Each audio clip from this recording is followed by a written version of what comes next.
अच्छा जी, अगला पॉइंट है हमारे पास पैक्ड हाइफल सिस्टम। ठीक है, हाइफी तो आपने पढ़ लिया ना। जैसा कि मैंने पहले भी आपको बताया कि यूँ इस तरह हाइफी छोटे छोटे धागा नुमा साख्तें होती हैं और ये पैक होके डिफरेंट तरह की यानी मुख्तलिफ तरह के स्ट्रक्चर्स बना देती हैं। बिल्कुल ऐसी है जैसे कपड़ा धागा है ना, धागे को आप मॉडिफाई करके आप इससे कमीज़ बना सकते हो, धागे को मॉडिफाई करके आप इससे जर्सी बना सकते हो, धागे को मॉडिफाई करके आप इससे बेड शीट्स बना सकते हो, धागे को मॉडिफाई करके आप इससे स्वेटर बना सकते हो। तो इसी तरह ही ये हाइफी है, इनको अरेंज करके चाहे मशरूम्स बना ले फंजाई, चाहे मॉरल्स बना लें, चाहे पफ बॉल्स बना लें, ये सारी फंजाई की टाइप्स हैं। ठीक है, तो यहाँ भी उसने ऐसे लिखा हुआ है, hyphae may be packed or organised to form reproductive structure such as mushrooms puff ball morels. ठीक है, तो ये तीनों जो हैं रिप्रोडक्टिव स्ट्रक्चर्स हैं। आगे वाले लेक्चर्स में हम देखेंगे किस तरह रिप्रोडक्शन में हिस्सा लेते हैं।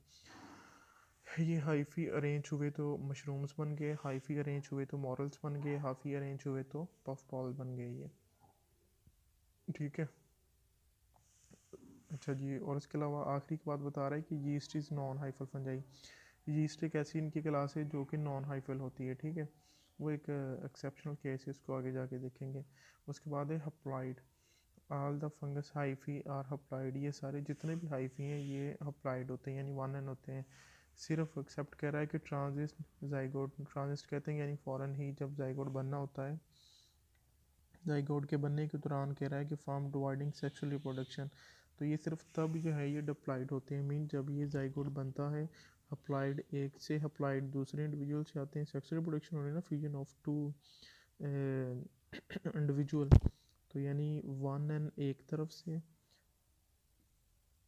और वन एन दूसरी तरफ से, ये टू एन बन गया, जाइगोट बन गया। लेकिन जल्दी ही कह रहा है कि ये जाइगोट जो है इसमें आगे फिर जो है मियोसिस स्टार्ट हो जाती है। मियोसिस से फिर ये क्या होता है, हमारे पास सेल्स बनना शुरू हो जाते हैं।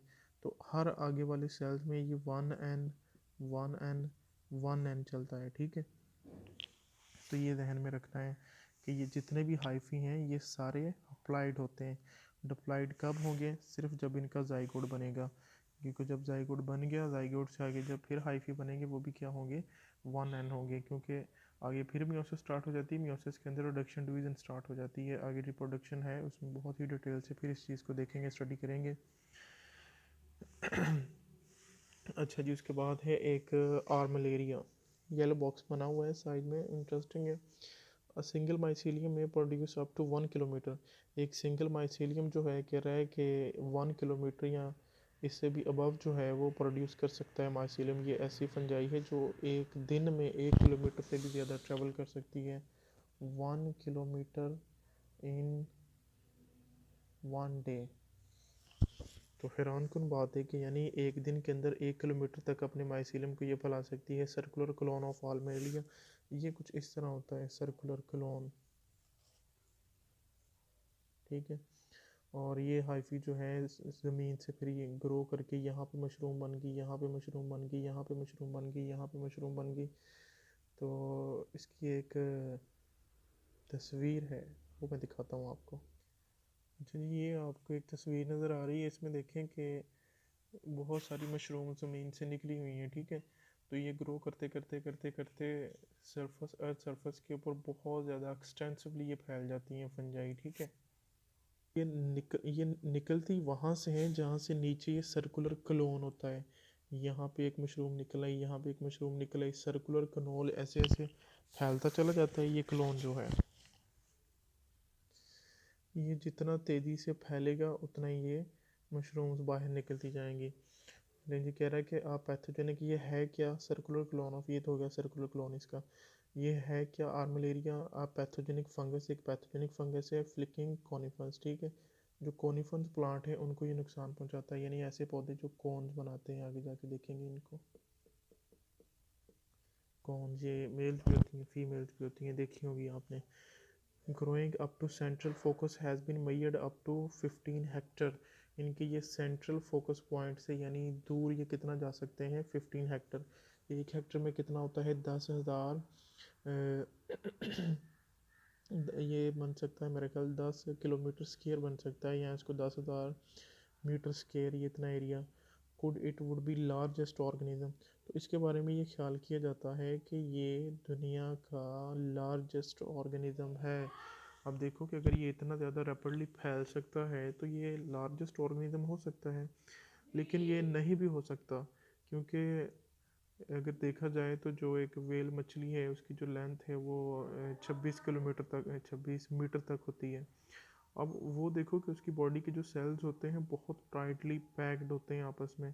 तो ये ऐसे ही है कि ये तो बिल्कुल सिंपल सी छोटी सी बॉडी है। अगर एक बुक है उसके अंदर जो है कुछ 1000 पेज है, आप 1000 पेज को सारे कमरे में या सारे घर में बखेर दो, आपको हो गए वाह वाह ये इतनी बड़ी बुक है, इतनी बड़ी बुक है, तो ऐसे नहीं हो सकता। अब देखो कि इतने इतने कॉम्प्लेक्स ऑर्गेनिज्म हैं। अब वो जो वेल है वो 26 मीटर उसकी लेंथ है, आप उसकी बॉडी के अंदर जो इतने टाइटली पैक सेल्स हैं उनको इस तरह बखेरने लगो तो वो तो बहुत सारा माइट पॉसिबल पता नहीं कितने ज़्यादा एरिया पे आ जाए। तो ये इसके बारे में सिर्फ ख्याल ही किया जाता है, ठीक है, कोई एक्यूरेसी नहीं है इसमें।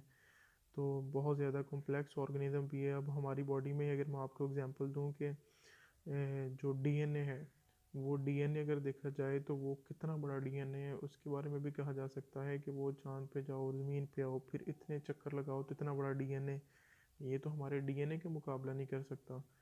तो अगर हमारे डीएनए को बखेरने लगो तो वो भी बहुत ज़्यादा लंबा डीएनए हो जाएगा, ठीक है। तो ये कोई सच्चाई नहीं है इस आखिरी पॉइंट में, ठीक है।